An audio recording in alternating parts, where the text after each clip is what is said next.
নমস্কার বন্ধুরা, থ্রু নন্দিতাস লেন্সে আমি আবার চলে এলাম একটি লোভনীয় রেসিপি নিয়ে। উৎসব মানেই খাওয়া দাওয়া আর ঘুরে বেড়ানো, আর সেটা যদি বাড়িতে বানানো কোনো হেলদি রেসিপি হয় তাহলে তো খুবই ভালো। তাই আমি আজকে পালাক চিকেন বানাতে চলেছি, যা টেস্টি এবং হেলদি তো অবশ্যই। আমি এখানে 1 কিলোর মতো চিকেন ম্যারিনেট করে নিয়েছি নুন, হলুদ আর টক দই দিয়ে। বাড়িতে আমি সব সময়ই একটা ভাজা মশলা বানিয়ে রাখি।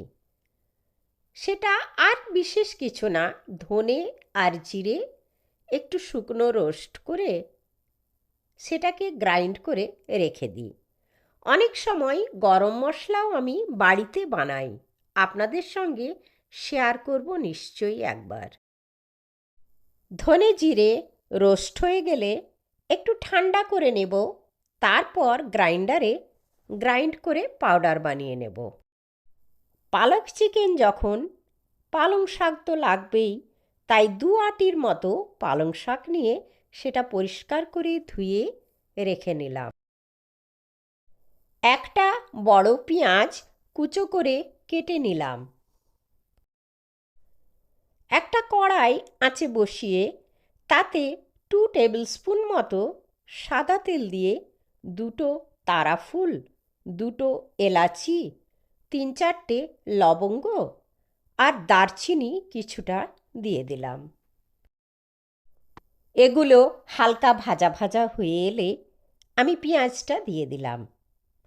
পেঁয়াজটাও খুব বেশি লাল করে ভাজবো না, হালকা ভাজা হয়ে এলেই আমি তাতে জিঞ্জার আর গার্লিকের পেস্ট 1 টেবিল স্পুন করে দিয়ে দিলাম।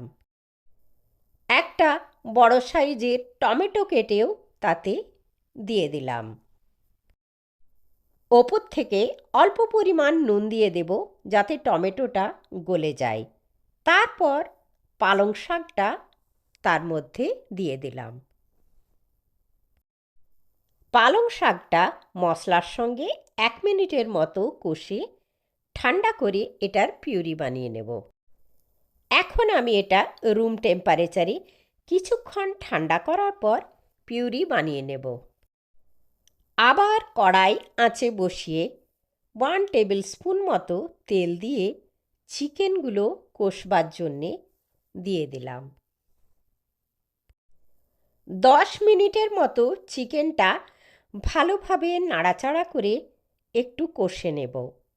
তারপরে পালাক পিউরি যেটা পেস্ট করেছিলাম সেটা তার মধ্যে ঢেলে দিলাম।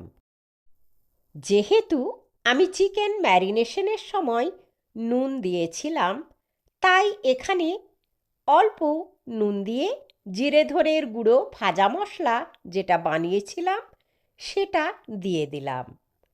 আপনি ইচ্ছে করলে একটু গরম মশলাও দিতে পারেন, কিন্তু আমি যেহেতু প্রথমেই গোটা গরম মশলা পেঁয়াজের সঙ্গে ভেজেছিলাম, তাই আর আলাদা করে গরম মশলা দিলাম না।